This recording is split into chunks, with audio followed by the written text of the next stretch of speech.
तो स्वागत है दोस्तों आपका एक नई क्लास में। आज इस क्लास में जो हम बात करने वाले हैं वो है कैटलिस्ट के ऊपर कि कैटलिस्ट क्या होते हैं। तो सबसे पहले जो हम पढ़ेंगे वो है कैटलिस्ट क्या होते हैं, कैटालिसिस क्या होती है। दूसरा एक्टिवेशन एनर्जी, जो कैटलिस्ट में ही आपको पता चलेगी कि एक्टिवेशन एनर्जी क्या होती है और क्यों ये इंपॉर्टेंट होती है किसी भी केमिकल रिएक्शन के लिए। तीसरा है which compounds are generally act as catalyst and why. कौन से कंपाउंड ऐसे हैं जो ज्यादातर हम यूज करते हैं कैटलिस्ट के लिए एज ए कैटलिस्ट। और चौथा है हम जो पढ़ेंगे catalyst and rate of reaction. Catalyst और रेट ऑफ रिएक्शन में क्या डिपेंडेंस है, कैसे catalyst rate of reaction catalyst पे डिपेंड करती है। और लास्ट है कि कैसे जो हमारा कैटलिस्ट है, जो इम्पोर्टेंट पार्ट है कि कैसे इंडस्ट्रियली या कमर्शियली हमारे लिए कैटलिस्ट इम्पोर्टेंट होते हैं। तो चलिए स्टार्ट करते हैं टॉपिक।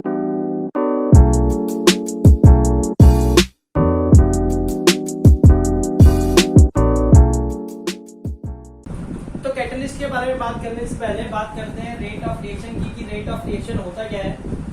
तो रेट ऑफ रिएक्शन होता है कि कितनी स्पीड से हमारी केमिकल रिएक्शन हो रही है, उसे हम क्या कहते हैं, rate of reaction. Speed at which chemical reaction अगर, यानी कोई भी हमारे पास अगर कोई केमिकल रिएक्शन है वो कितनी स्पीड से प्रोडक्ट बना रही है उसे हम कहते हैं क्या रेट ऑफ रिएक्शन। जैसे मान लो कि हमारे पास एक रिएक्शन है ए से बी, ए हमारा रिएक्टेंट है और बी हमारा प्रोडक्ट है। तो कितनी तेजी से बी का प्रोडक्शन हो रहा है, या आप ये बोल सकते हो कितनी तेजी से ए कम हो रहा है, वो हमारे क्या कौन बताता है, रेट ऑफ रिएक्शन। जितना ज्यादा रेट ऑफ रिएक्शन होगा इसका मतलब क्या होगा, बी का प्रोडक्शन उतनी तेजी से हो रहा होगा, या ये बोल सकते हो ए उतनी तेजी से कम हो रहा होगा। यानी रिएक्टेंट, जब तक रिएक्टेंट कम नहीं होंगे प्रोडक्ट कैसे बनेगा।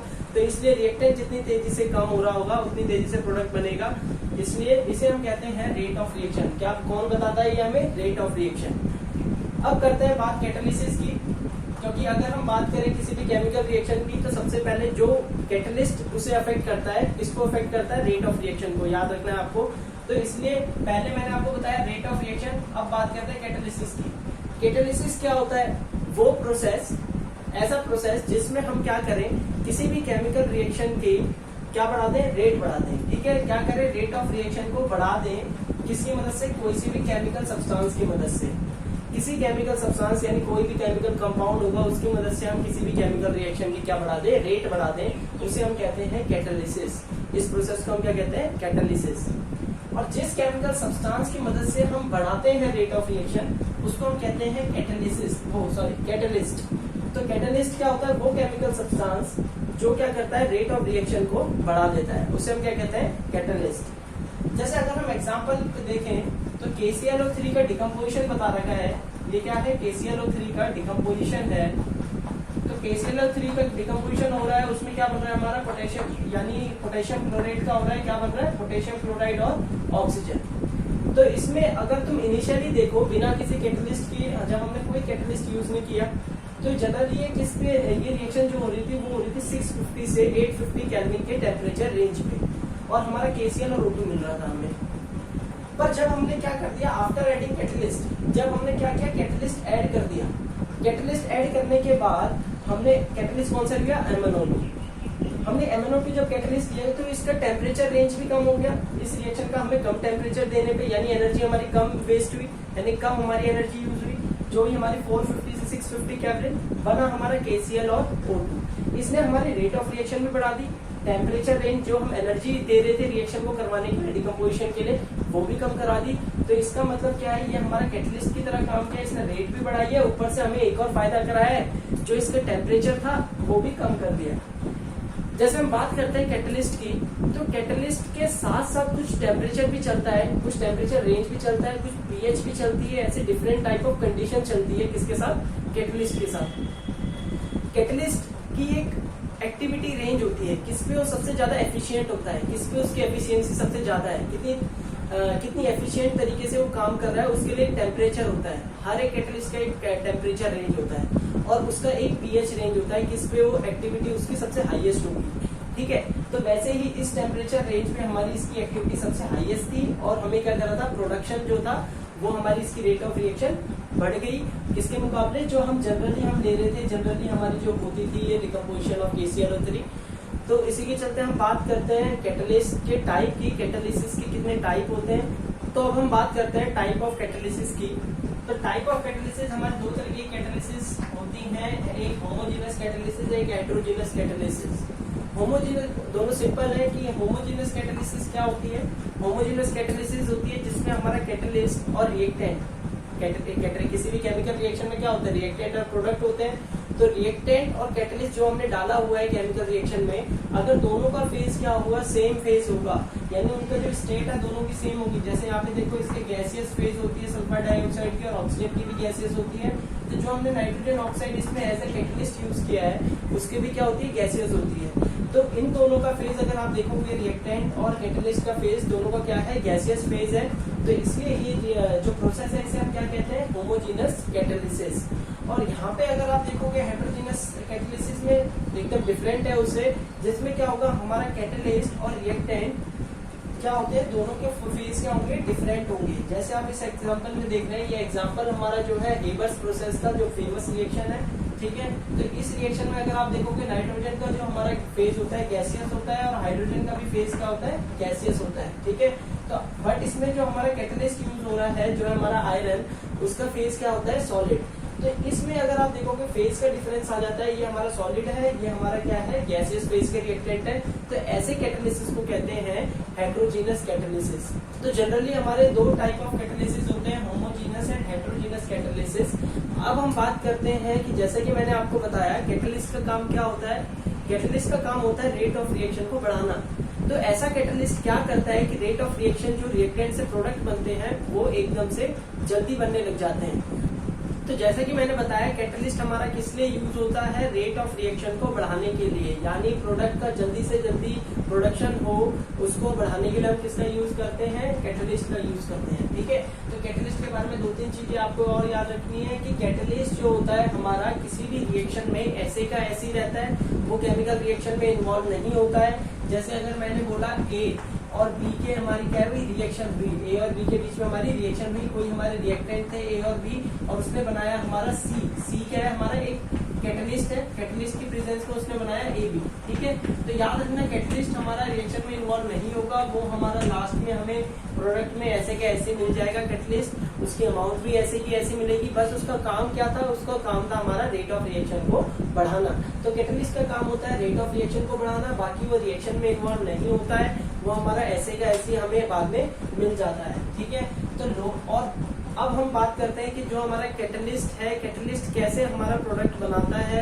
यानी हमने ये तो बात कर ली कि कैटलिस्ट क्या होते हैं, कैटलिस्ट कौन से होते हैं, कैटलिस्ट का काम क्या होता है। पर अगर हम बात करें कि कैटलिस्ट का मेनली, अगर हम जनरली कोई रिएक्शन करते हैं और कैटलिस्ट डाल के करते हैं, तो हमारा ऐसा क्या होता है कि कैटलिस्ट हमारा प्रोडक्ट को बनाता है जल्दी।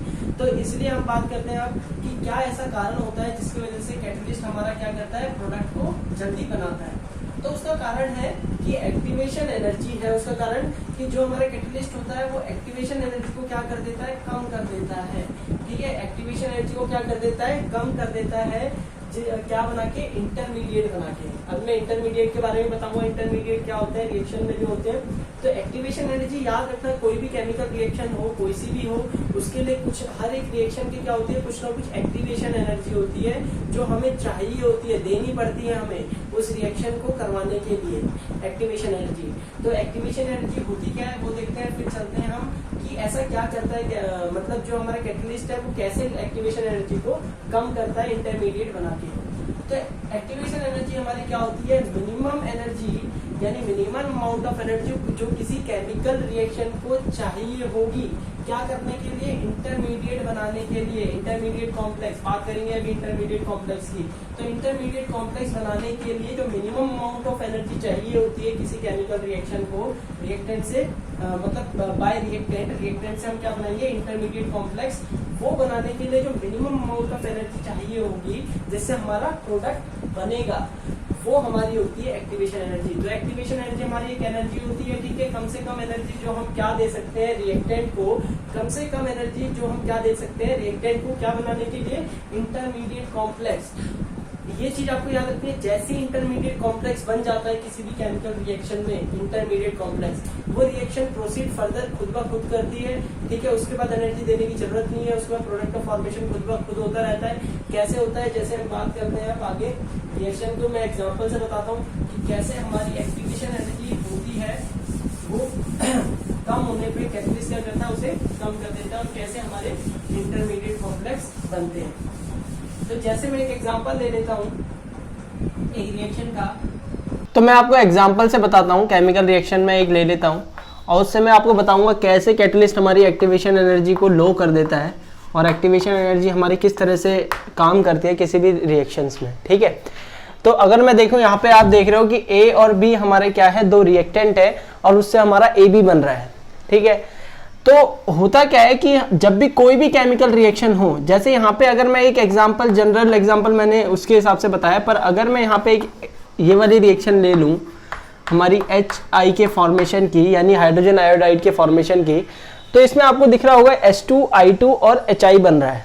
ठीक है, तो HI जब तक नहीं बनेगा जब तक हमारा H2 के बॉन्ड के बीच बॉन्ड क्या होगा, टूटेगा नहीं, और I2 का बॉन्ड हमारा टूटेगा नहीं। तो जब तक ये I2 और H2 का बॉन्ड नहीं टूटेगा तब तक हमारा क्या नहीं होगा, HI नहीं बनेगा। तो इसके लिए बॉन्ड तोड़ने के लिए हमें क्या देनी पड़ेगी, एनर्जी देनी पड़ेगी। ठीक है, बॉन्ड तोड़ने के लिए हमें क्या देनी पड़ेगी, एनर्जी देनी पड़ेगी। अब वो एनर्जी हमेशा याद रखना, हर एक रिएक्शन में कुछ ना कुछ अमाउंट ऑफ एनर्जी देनी पड़ती है बॉन्ड तोड़ने के लिए। और जब भी हमारा प्रोडक्ट बनता है तो यहाँ पे एनर्जी क्या होगी, रिक्वायर्ड होगी, एनर्जी क्या होगी, रिक्वायर्ड होगी, और यहाँ पे एनर्जी क्या होगी, रिलीज होगी। प्रोडक्ट में हमारी क्या होगी, एनर्जी रिलीज होगी। तो हमेशा याद रखना कि कभी हमारा जो भी हमारा रिएक्टेंट की साइड है हमें एनर्जी देनी पड़ती है, रिक्वायर्ड होती है, और प्रोडक्ट जब हमारा बनता है तो एनर्जी निकलती है। ठीक है, क्यों निकलती है, क्योंकि जो हमारे बॉन्ड होते हैं, जब बॉन्ड फॉर्मेशन होता है तो हमेशा एनर्जी क्या होती है, रिलीज होती है। तो यहाँ पे रिएक्टेंट में हमें रिक्वायर्ड होगी एनर्जी, इधर हमारी एनर्जी रिलीज होगी। तो हमें जो एनर्जी देनी पड़ती है रिएक्शन में, ठीक है, जैसे मैं एक ग्राफ से बताता हूँ, एक्टिवेशन एनर्जी के ग्राफ से बताता हूँ कि कैसे आपको पता चलेगा कि क्या हमारी एक्टिवेशन एनर्जी होती है इस रिएक्शन की। तो लेट करो कि हमारा एक ग्राफ है, ठीक है, ये ग्राफ है, इधर हमारी है एनर्जी। ठीक है, इसी में आपको कैटलिस्ट के बारे में बता दूंगा मैं। इधर है हमारा रिएक्शन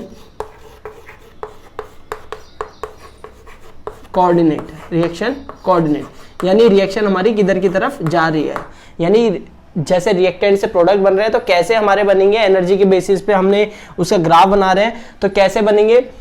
मान लो कि यहाँ पे हमारी जो एनर्जी थी इसको मान लिया E, ठीक है, E एनर्जी थी हमारी। तो रिएक्टेंट में कुछ ना कुछ तो अपनी एनर्जी होगी, क्योंकि जो हमारे रिएक्टेंट है उनमें बॉन्ड है, और जब रिएक्टेंट में अपने आपस में बॉन्ड है तो in the form of chemical energy उसमें क्या होती है, एनर्जी रहती है। ठीक है, तो बॉन्ड के अंदर केमिकल एनर्जी कुछ ना कुछ तो होगी, तो इसीलिए जो रिएक्टेंट है उसकी कुछ ना कुछ एनर्जी होगी शुरुआत में। ठीक है, तो मान लो मैंने मान लिया कि इतनी एनर्जी थी, जो मैं मान लिया EA। ठीक है, EA हमारी क्या है, वो एनर्जी है जो EA नहीं ER मान लेते हैं। ER एक ऐसी एनर्जी है जो पहले से क्या है, रिएक्टेंट में प्रेजेंट है। तो ER हमारी ये एनर्जी थी जो हमारी क्या थी, रिएक्टेंट में प्रेजेंट थी शुरुआत में। ठीक है, अब धीरे धीरे क्या हुआ, रिएक्शन जब प्रोसीड करती है तो धीरे धीरे ये ग्राफ एनर्जी का बढ़ता जाता है, और फिर उसके बाद एक ऐसा पॉइंट आता है यहाँ पे जिसके बाद ये ग्राफ क्या करता है, जिसमें ये क्या होता है, कर्व नीचे की तरफ होता है। ठीक है, नीचे की तरफ होता है। तो मैंने यहाँ पे एक ग्राफ, फिर उसके बाद दोबारा से एनर्जी का क्या हो जाता है, एक तुम्हें एक क्या होगा, कांस्टेंट लाइन मिलेगी आगे। ठीक है, टाइम के साथ साथ अगर एनर्जी क्या होगी उसके बाद फिर कांस्टेंट हो जाएगी, रिएक्शन कोऑर्डिनेट हमारा क्या है, इसका मतलब प्रोडक्ट बन चुके हैं। तो इस ग्राफ से हमें क्या पता चल रहा है, ये तो हमारी थी रिएक्टेंट की एनर्जी, और इसके बाद जो ये है हमारी किसकी एनर्जी, प्रोडक्ट की, EP मान लो, EP क्या है, हमारे प्रोडक्ट की एनर्जी। ठीक है, तो हमने रिएक्शन कोऑर्डिनेट हमें क्या बता रहा है, रिएक्टेंट से जो क्या बनना, प्रोडक्ट बनना। तो ये हमें रिएक्शन की डायरेक्शन बता रहा है, और यहाँ पे हमने क्या देखा, एनर्जी का क्या चेंज आता है जब रिएक्टेंट से प्रोडक्ट में कन्वर्ट होता है, कोई भी किसी भी रिएक्शन में रिएक्टेंट से प्रोडक्ट में जब कन्वर्जन होती है। तो अगर हम इसमें देखें तो ये जो यहाँ पे ये क्या ऐसा हमने क्या जो हमने यहाँ पे जो कर्व हुआ है, ये कर्व ऐसा क्यों बना है। तो मैं आपको बता दूं कि ये एनर्जी तो पहले से ही रिएक्टेंट में थी, ये एनर्जी तो हमारी पहले से ही रिएक्टेंट में थी, और ये एनर्जी मैंने क्या है, इतनी एनर्जी मुझे देनी पड़ी। ठीक है, और इस एनर्जी को ही हम कहते हैं एक्टिवेशन एनर्जी। जो एनर्जी हमें, मिनिमम अमाउंट ऑफ एनर्जी हमें देनी पड़ेगी किसी भी रिएक्शन को प्रोडक्ट में, रिएक्टेंट को प्रोडक्ट में कन्वर्ट कराने के लिए। तो जब आपने एक्टिवेशन एनर्जी के बारे में पढ़ा तो एक्टिवेशन एनर्जी की डेफिनेशन थी कि minimum amount of energy required to convert required to form intermediate complex. तो इंटरमीडिएट कॉम्प्लेक्स का मतलब क्या है कि मान लो ये हमारा क्या है H2 और I2 HI बना रहा है, तो इसमें जब HH के बॉन्ड टूटते हैं, ठीक है, HH के मान लो बॉन्ड क्या है, टूट रहे हैं, तो मैं इसको क्या दिखा रहा हूं, इसको मैं क्या दिखा रहा हूं, डॉटेड लाइन से दिखा रहा हूं। और नीचे I2 के भी बॉन्ड टूटेंगे, ठीक है, I2 के भी बॉन्ड टूटेंगे, तो यहाँ पे बॉन्ड टूट भी रहे हैं और साथ में इनमें इंटरेक्शन भी हो रही होगी, यानी HI और HI, क्योंकि बन क्या रहा है हमारा HI प्रोडक्ट में बन रहा है, तो HI तभी बनेगा जब इनके बॉन्ड टूटेंगे।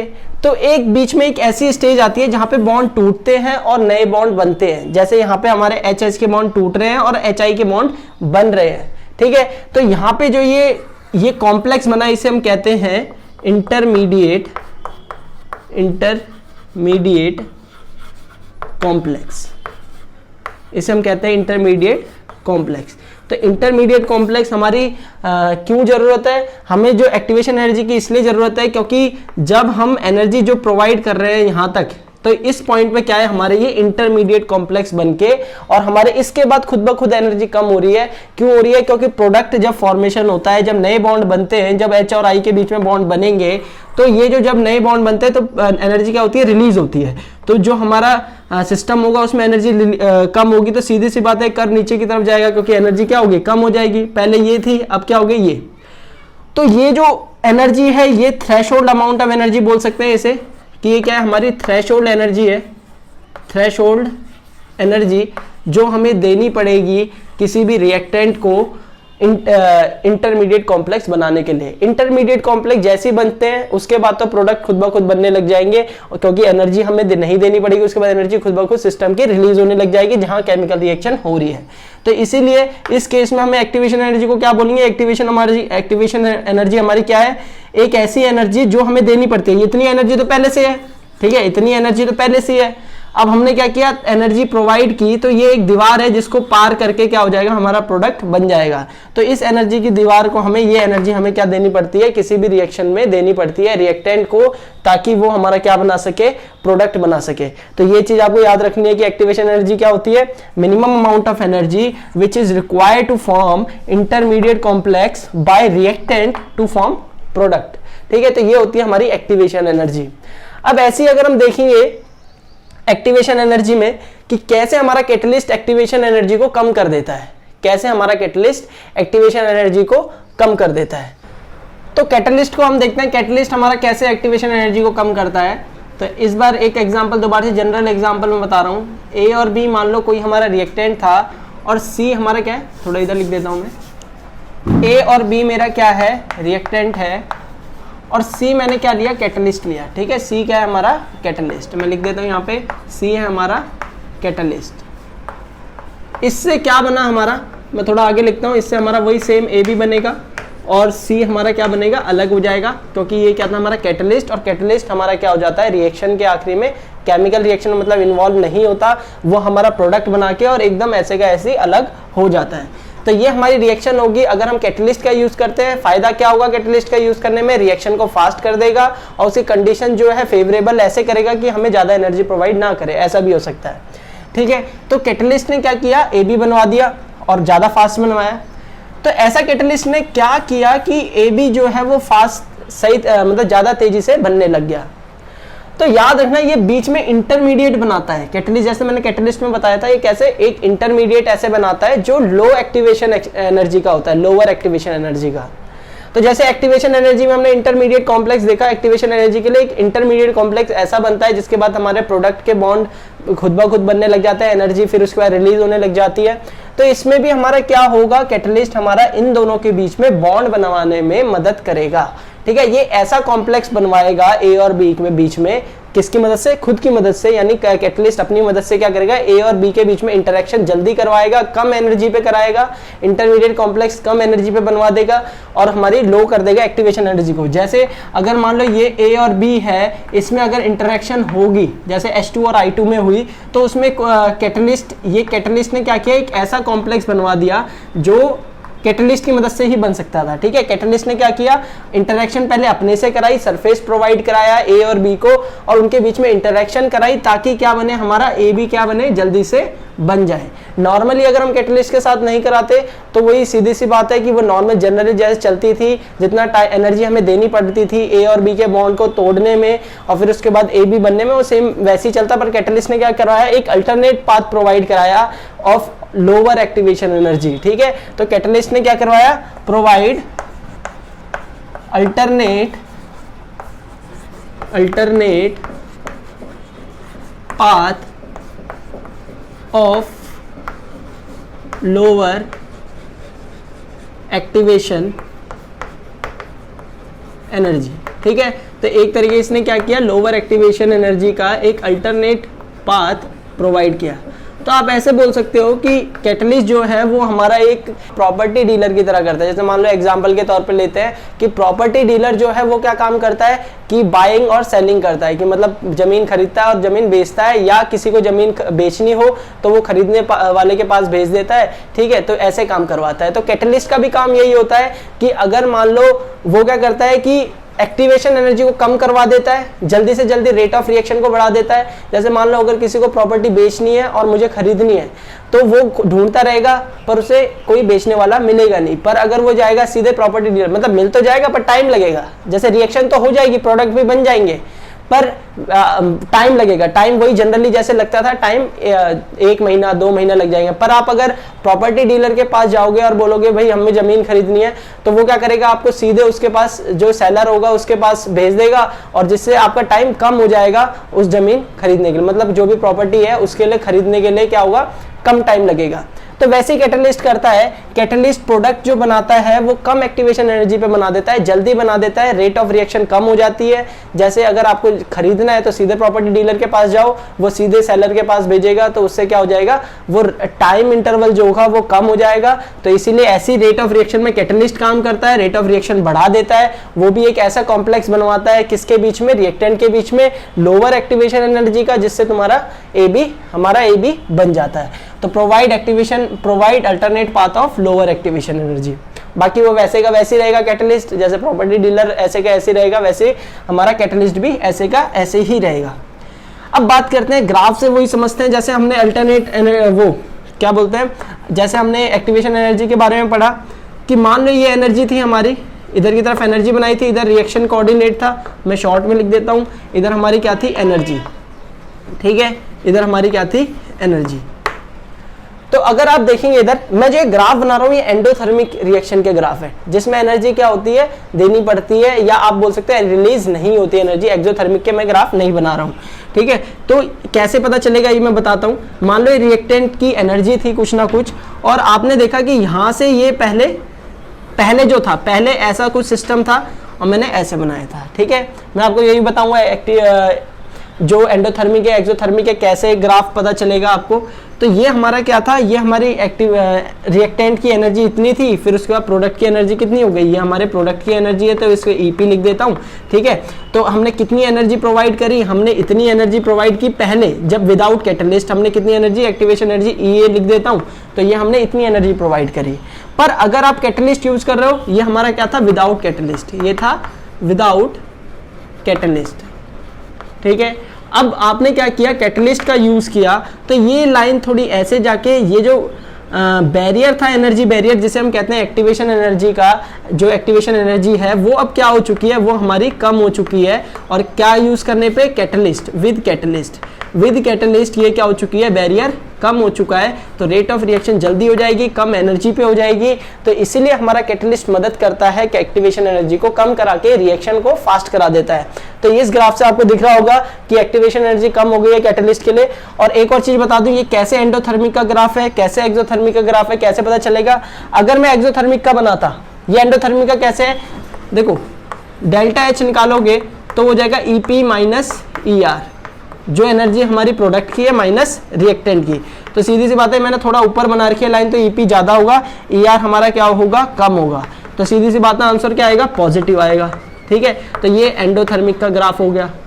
और अगर मैं मान लो ये लाइन जो है ये एक्सोथर्मिक होती तो ये लाइन थोड़ी नीचे जाती, ठीक है, ये लाइन थोड़ी नीचे जाती है, ग्राफ इससे थोड़ा नीचे जाता तो क्या हो जाता, EP माइनस ER जो होता हमारा वो क्या हो जाएगा, नेगेटिव, और इसे हम कहते हैं एक्सोथर्मिक का ग्राफ, यानी एक्सोथर्मिक रिएक्शन होगी।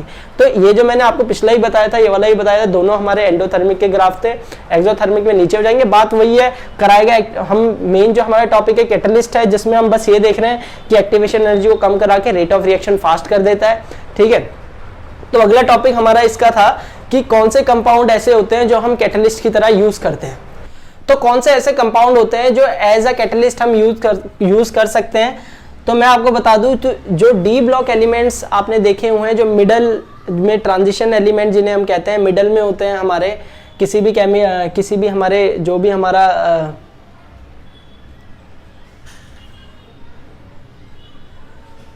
तो अब हम देखेंगे कि कैटलिस्ट कौन से ऐसे एलिमेंट से बने हुए कंपाउंड होते हैं या एलिमेंट्स होते हैं जिन्हें हम एज अ कैटलिस्ट यूज कर सकते हैं। तो आपने देखा होगा पीरियोडिक टेबल के जो बीचों बीच इधर होता है हमारे S ब्लॉक एलिमेंट, इधर होता है हमारे D ब्लॉक, यहाँ पे नीचे होते हैं हमने अलग से F ब्लॉक, और यहाँ पे होते हैं P ब्लॉक एलिमेंट्स। तो ये जो D ब्लॉक एलिमेंट्स होते हैं इन्हें हम एज अ कैटलिस्ट ज़्यादातर यूज करते हैं।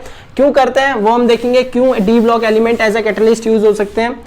तो कारण ये है कि D ब्लॉक एलिमेंट जो होते हैं उनकी वेरिएबल ऑक्सीडेशन स्टेट होती है।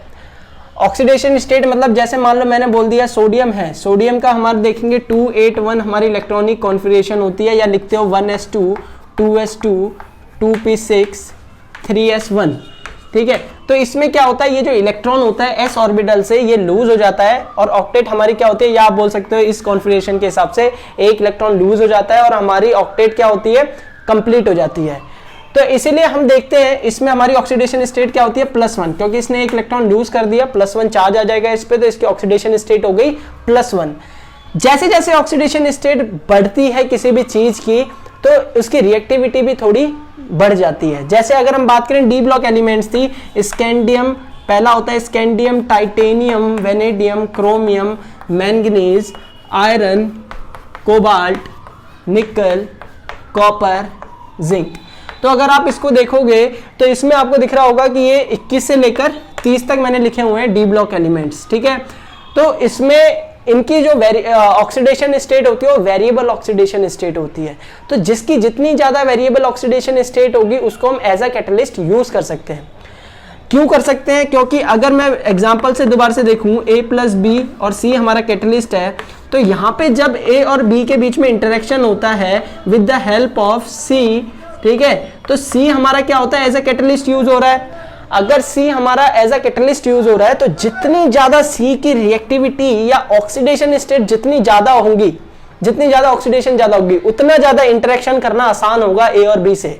मान लो A से इंटरेक्शन करने में 2 इलेक्ट्रॉन की जरूरत पड़ती है या 3 इलेक्ट्रॉन की जरूरत पड़ती है, तो कैटलिस्ट क्या करेगा, A से उतना ज्यादा इंटरैक्टिव होगा। ऐसे ही B से करने में 1 की जरूरत पड़ती है, तो इसकी अगर ऑक्सीडेशन स्टेट 1 भी होती है किसकी, कैटलिस्ट की, तो हम यूज कर सकते हैं ताकि वो A से भी इंटरेक्ट कर सके और B से भी, और वो सरफेस प्रोवाइड कर सके A और B के इंटरेक्शन के लिए।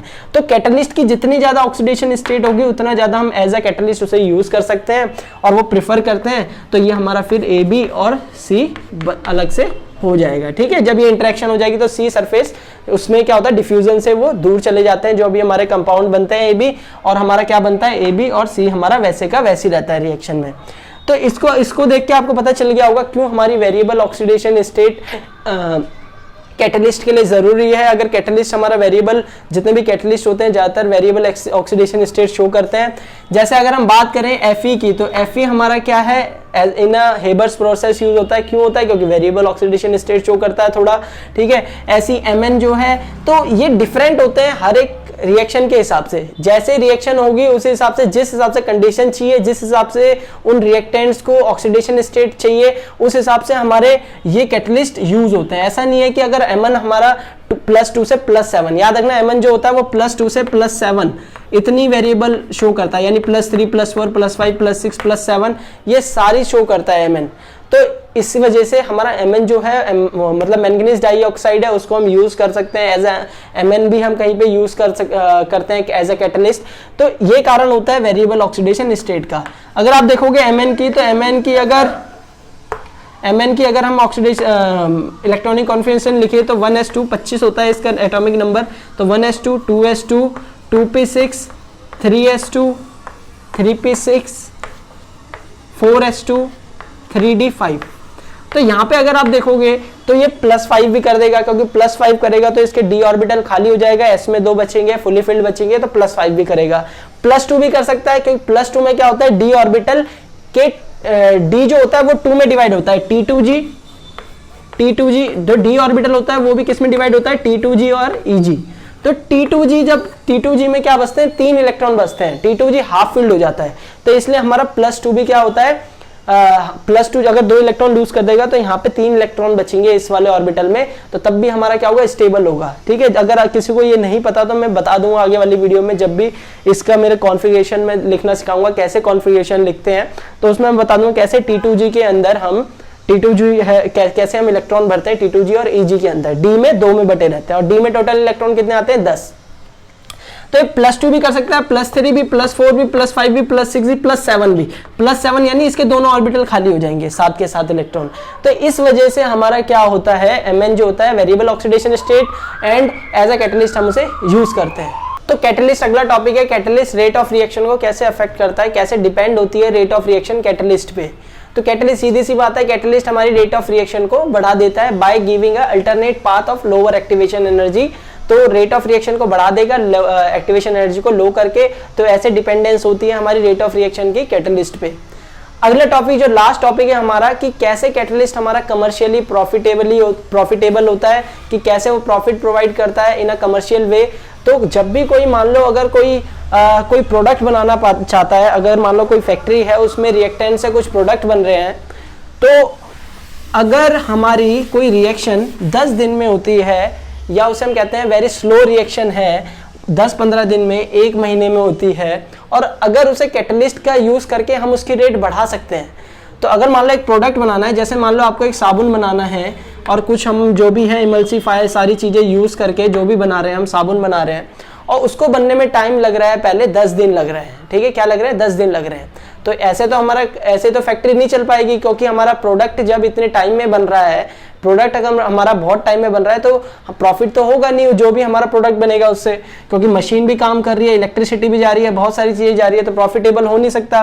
तो कैटलिस्ट डाल के हम क्या कर सकते हैं, उस टाइम इंटरवल को छोटा कर सकते हैं। ठीक है, उस टाइम इंटरवल को क्या कर सकते हैं, कम कर सकते हैं, जो भी जिस टाइम में हमारा प्रोडक्ट बन रहा है। तो जैसे अगर मान लो 3 घंटे में हमारा प्रोडक्ट बन जाता है, तो और कैटलिस्ट का यूज करके हम उसको कम कर दे, मतलब उस टाइम इंटरवल को कम कर देते हैं। पर आपको याद रखना है कैटलिस्ट ऐसा नहीं है कि अगर हम कैटलिस्ट को ज्यादा से ज्यादा डाल दें तो टाइम उतने से उतना कम हो जाएगा।